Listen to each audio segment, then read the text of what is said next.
ఉత్తరప్రభ news కి స్వాగతం.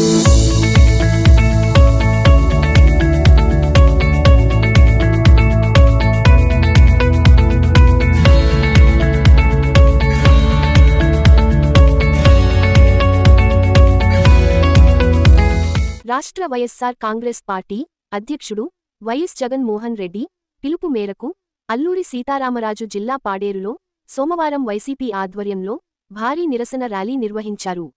జిల్లా పార్టీ అధ్యక్షుడు ఎమ్మెల్యే విశ్వేశ్వరరాజు ఆధ్వర్యంలో పాడేరు పట్టణంలో సుమారు కిలోమీటర్ మేర ర్యాలీ కొనసాగింది. మెగా డిఎస్సి వ్యవహారంపై సీబీఐ దర్యాప్తు చేపట్టి అక్రమాలను వెలుగులోకి తీసుకురావాలని వైసీపీ నేతలు డిమాండ్ చేశారు. అక్రమాల ఆరోపణల నేపథ్యంలో మంత్రి నారా లోకేష్ రాజీనామా చేయాలని వారు నినాదాలు చేశారు. అలాగే పెండింగ్లో ఉన్న ఫీజు రీయింబర్స్మెంట్, నిరుద్యోగ భృతిని తక్షణమే విడుదల చేయాలని ప్రభుత్వాన్ని కోరారు. పాడేరులో వైసీపీ నిరసన ర్యాలీకి మైక్ పర్మిషన్ ఇవ్వకపోవడంతో కొంతసేపు ర్యాలీ జాప్యం జరిగింది. అనంతరం మైక్ లేకుండానే రోడ్డుపై నినాదాలు చేస్తూ నాయకులు, కార్యకర్తలు ర్యాలీ నిర్వహించారు. ఈ కార్యక్రమంలో మాజీ ఎంపీ గొడ్డేటి మాధవి, స్థానిక నియోజకవర్గ వైసీపీ నాయకులు, కార్యకర్తలు, అభిమానులు పెద్ద సంఖ్యలో పాల్గొన్నారు. స్థానిక నియోజకవర్గ వైసీపీ నాయకులు, కార్యకర్తలు, అభిమానులు పెద్ద సంఖ్యలో పాల్గొన్నారు.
నమస్కారం.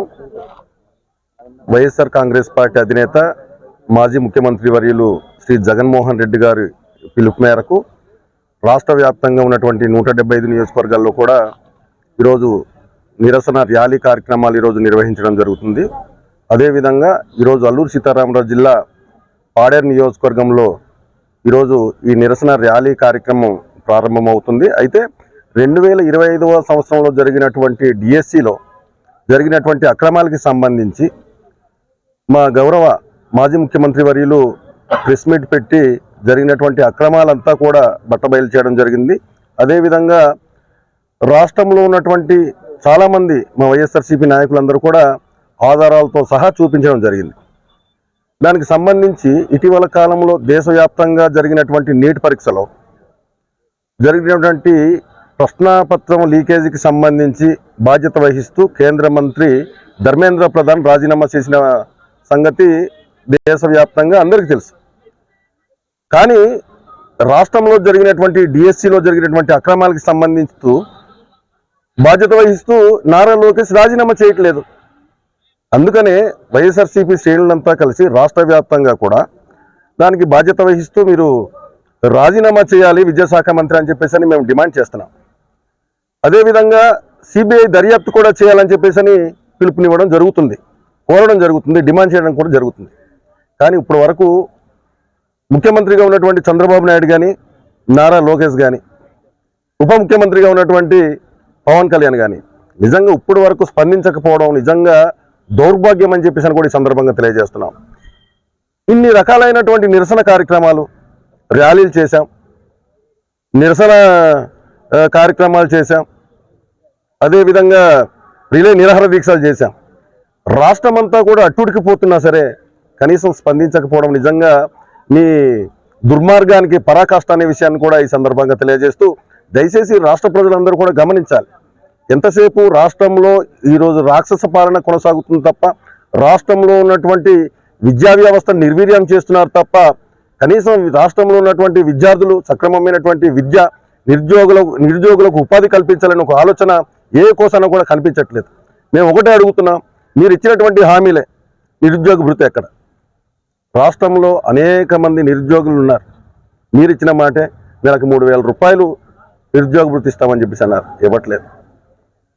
అలాగే చదువుతున్నటువంటి విద్యార్థులకి ఫీజు రియంబర్స్మెంట్ అన్నారు, ఎక్కడ కనిపించట్లేదు. మేము అడిగేది ఒకటే, మీరు ఇచ్చినటువంటి హామీలను నెరవేర్చండి అని చెప్పేసి మేము కోరుతున్నాం.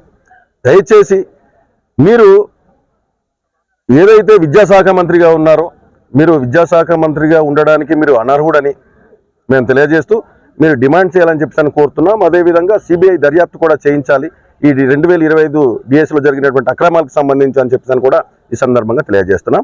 ఇప్పుడు జరుగుతున్నటువంటి ర్యాలీకి సంబంధించి మా పాడేరు నియోజకవర్గంలో ఉన్నటువంటి వైఎస్ఆర్ కాంగ్రెస్ పార్టీ శ్రేణులందరూ ఈరోజు ఇక్కడికి వచ్చేసి ఈ ర్యాలీ నిరుద్యోగులు మన డిఎస్సిలో ఎవరైతే నష్టపోయినటువంటి అభ్యర్థులు ఎవరైతే ఉన్నారో వాళ్ళందరినీ కలుపుకొని ఈరోజు నిరసన ర్యాలీ కార్యక్రమం చేపట్టడం జరుగుతుంది.